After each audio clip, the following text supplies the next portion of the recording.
Well, it's always good to continue to be competing at this time of the year. That means you got people that are going to be going to the national championships, and so fun to be able to get the women that we've got and the men that we've got this year. Sierra's had a great spring. She's really, I think, come to form. It's her sophomore year, and she's learning, I think, how to run the races and also getting stronger, and will continue to. But she's just really, what I'm proud of is how consistent she's run all year and all spring, and I think that'll be important when we get in those rounds. I feel like I've progressed a lot since my freshman year, and I just know I can go out there and run even faster, and I'm just looking forward to see what I can do. In order to advance to the next round, you just have to stay calm and be positive and have confidence in yourself, and just believe that you can go out there and run fast each round just to make it through, and not forget about your competition. So you just still have to run as fast as you can, but just kind of save yourself a little bit.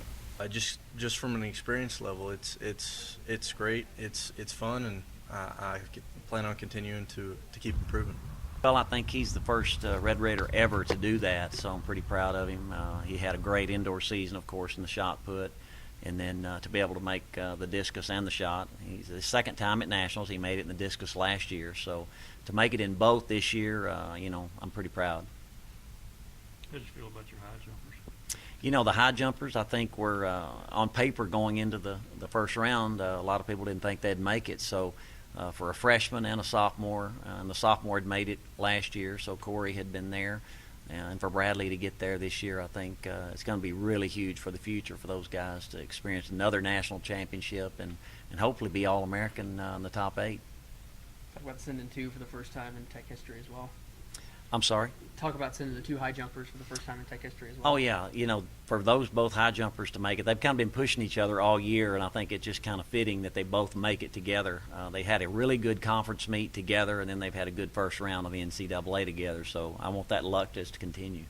And those guys really started competing against each other at state and high school, and talk about just how special that is that they're going to nationals together. Well, and it's special to me. I'm a small town kid and a little Class A, Class B kid in my day, and so they were kind of 1A and 2A and pushed each other.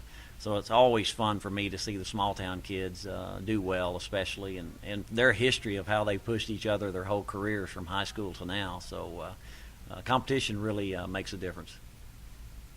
So the experiences y'all have had lately in the 400 hurdles, what time you feel like Isaiah will have to run to make the finals? I think Isaiah, he ran his personal best at the meet this past weekend. He really did not have a good race, so I'm real encouraged by that because he chopped at the first hurdle, he chopped at the third hurdle. It was kind of an up and down race, what I call.